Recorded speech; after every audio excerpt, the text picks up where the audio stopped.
បងប្អូននឹងឆាបាយរបស់ខ្ញុំបងរបៀបឆាបាយរបស់ខ្ញុំហ្នឹងហើយងាយរស្រួលបងហើយយើងគោះជំទាពីក្របដាក់មកហ្នឹងហើយណាសម្រាប់បរិមាណបាយយើងហ្នឹងហើយប្រហែលជាពីកូនចាស់ចង្កឹះអញ្ចឹងណាហ្នឹងសម្រាប់បងប្អូនដែលមានបាយសឬអីក៏ហើយបាយជាអញ្ចឹងអីយើងអាចឆាបានហ្នឹងហើយតាមទីនេះបានងាយបងប្អូនហ្នឹងហើយសូមមកយើងកូរបាយកូរបង្ទាឲ្យវាឡើងក្រហមល្អឈ្ងុយហ្នឹងបើស្ងួតតិចយើងដាក់បាយចូលហ្នឹងបាយយើងប្រឡាក់ហើយហ្នឹងយើងប្រឡាក់ទឹកត្រីទឹកស៊ីអ៊ីវចឹងហើយណាហ្នឹងហើយសូមឲ្យយើងដាក់ស្ករហើយប៊ីចេងបន្តិចហ្នឹងហើយលួចដើម្បីថែរសជាតិក៏មកយើងបាយវាចូលស្មើបងប្អូនឲ្យចូលស្មើសពល្អហ្នឹងហ្នឹងហើយឲ្យវាចូលជាតិជាមួយបាយដើម្បីយើងលីងយើងរំលីងទៅវា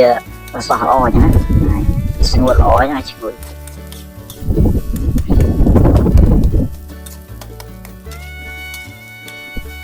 នេះយើងប្រើភ្លើងខ្លាំងបងដើម្បីឆាបាយប្រើភ្លើងខ្លាំងដើម្បីឲ្យវាសពល្អបងណាបើយើងប្រើភ្លើងខ្សោយគឺយើងវាអត់សពអត់អីយើងត្រូវការផាត់វារហូតយើងវាយវារហូតដើម្បីឲ្យវាបាយសពល្អអញ្ចឹងណាបាទហ្នឹងហើយបងហ្នឹងហើយក៏រួចរាល់សម្រាប់បាយឆាមួយចានហ្នឹងបងគឺងាយស្រួលហ្មងអាចធ្វើតាមទីនេះបានអរគុណ